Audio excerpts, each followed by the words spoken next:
Assalamualaikum warahmatullahi wabarakatuh. Perkenalkan, nama saya Muhammad Maksum Hadi dengan NIM 2511641. Kami dari kelompok 4, tugas individu, yaitu dengan desain sistem komunikasi data berbasis WSN mendeteksi gempa. Upaya pencegahan untuk bencana minimalisir kerugian fisik dan ekonomi. Latar belakangnya, Indonesia itu merupakan negara yang rawan gempa bumi karena berada di pertemuan tiga lempengan tektonik ya. Utama kondisi tersebut menyebabkan gempa sering terjadi pada berpotensian menimbulkan korban jiwa, kerusakan infrastruktur serta kerugian ekonomi. Oleh karena itu diperlukan sistem pendeteksi gempa yang mampu memberikan informasi secara real time sebagai upaya mitigasi bencana. Wireless Sensor Networking (WSN) menjadi solusi yang efektif karena mampu menghubungkan sensor secara nirkabel untuk mendeteksi dataran tanah dan mengirimkan data ke server dengan cepat. Proses pemantauan jadi lebih fleksibel, efisien, dan mudah diterapkan di berbagai lokasi. Rumusan masalahnya itu ada perencanaan secara real time, media transmisi dan protokologi, efektivitas peringatan dini. Tujuan dan manfaatnya itu merancang sistem pendeteksi gempa, mengoptimalkan media transmisi dan protokol komunikasi data, serta menguji efisiensi sistem, efektivitas sistem, dan mendukung peringatan dini bencana. Utamanya ya, memungkinkan deteksi gempa secara real time sehingga informasi dapat diterima lebih cepat. Kita ringkas saja. Kebutuhannya itu pengguna sistem ini diajukan bagi masyarakat di daerah rawan gempa dan instansi yang terkait membutuhkan informasi gempa secara cepat, akurat, dan real time untuk mendukung peringatan dini serta proses evakuasi. ESP, kerasnya hardware itu ada ESP ya, microcontroller utama, MPL, sensor accelerometer atau gyro ya, buzzer, LED, indikator, router wifi sebagai media transmisi jaringan lokal. Peralatan softwarenya itu pakai desainnya itu pakai Draw.io, HiveMQ, Walkwick, Figma, HiveMQ, MQTT, Broker, dan sebagai data utama sistem. Toolsnya ada Arduino, JSON, Subsilent, Library MQTT, ESP32, dan sebagainya. Arsitekturnya sistem kerjanya itu mendeteksi getaran tanah pada sumbu X dan Y, sedangkan peer sensor mendeteksi goncangan awal. Dia pakai, kalau nggak salah pakai gyro ya, dari gempa. Data dari kedua sensor dikirim ke ESP untuk diproses dan dibanding dengan nilai ambang threshold. ESP-nya itu sebagai chipnya ya. Jika terjadi potensi gempa, ESP mengaktifkan LED atau buzzer, atau bisa jadi ada alarm lah.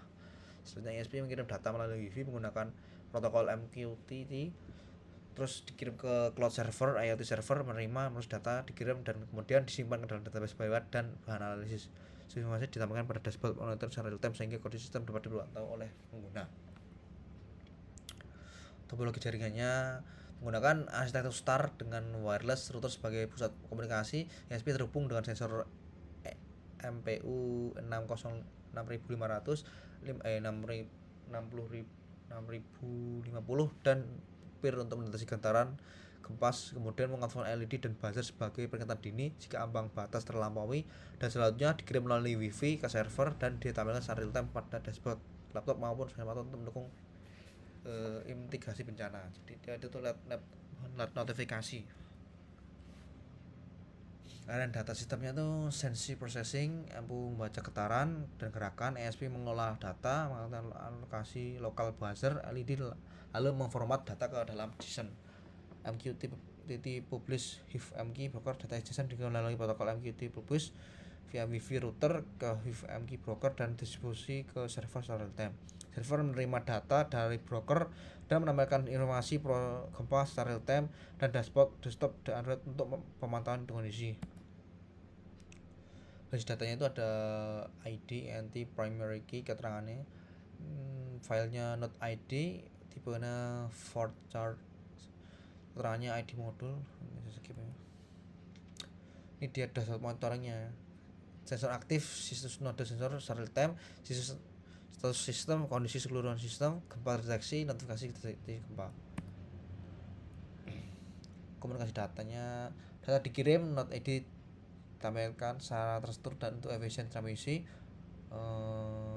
data diformat dalam JSON lalu dipublikasikan melalui protokol MQTT. Publish subscribe ke HiveMQ broker untuk monitoring real time di dashboard.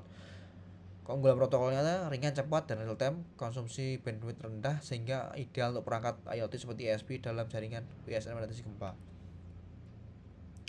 Kamar sistemnya itu bandwidth sistem hanya kapasitas 20 kbps 10 node sehingga MQ mampu mendukung komunikasi data WSN secara real time dengan penggunaan bandwidth yang rendah dan efisiensi. Keamanan data dilengkapi username dan password MQTT, TLS, SSL, encryption dan access control list ACL dan firewall server untuk melindungi integrasi dan sensor. Gangguan komunikasinya itu ada potensi gangguan package loss, interesting, sinyal wifi, not failure dari delay transmisi data yang dapat membuat monitoring real time. MQTT use level 1 optimasi kanal wifi, headboard monitoring node dan optimalisasi pilot data untuk memastikan keandalan sistem. Kesimpulannya, berdasarkan hasil pengancangan sistem dapat disimpulkan bahwa sistem komunikasi data berbasis wireless sensor networking pengguna protokol MQ memberikan komunikasi yang ringan, cepat, dan efisiensi dengan kebutuhan bandwidth sekitar 2 kbps per node pada interval pengiriman 1 detik. Sistem juga dilengkapi dengan alamat lokal berupa lead dan buzzer sehingga mampu memberikan peringatan dini ketika nilai getaran melebihi ambang batas yang telah ditentukan. Dengan demikian, sistem yang dirancang dapat menjadi sesuai awalan dalam mendukung pemantauan dan mitigasi bencana secara lebih efektif. Oke, sekian dari saya, mungkin ini dapat saya sampaikan. Jika ada salah katanya mohon maaf. Wassalamualaikum warahmatullahi wabarakatuh.